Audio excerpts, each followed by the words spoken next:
এটা এটা কি শূন্যের দ্বার নিজে থেকেই খুলছে? এটা এটা কিভাবে সম্ভব? অসম্ভব, এর তো এখনো সময় হয়নি। নূরের শরীর থেকে নির্গত অন্ধকারটি প্রথম প্রহরীর হৃৎপিণ্ডের আকর্ষণ শক্তিকে প্রতিহত করতে শুরু করলো এবং কাদেরের ওপর থেকে চাপ কমে এলো। সে দ্রুত পিছিয়ে এলো। না, এটা কিভাবে সম্ভব? এই শিশুর শক্তি আমার ধারণার চাইতেও বেশি। হে শুধু দরজা না, হে নিজেই এক জগৎ, এক অন্ধকার জগৎ। নূর চোখ খুলল।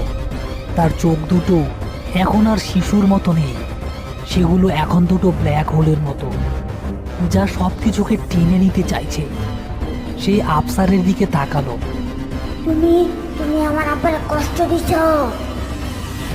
কথাটা শেষ হতেই আফসারের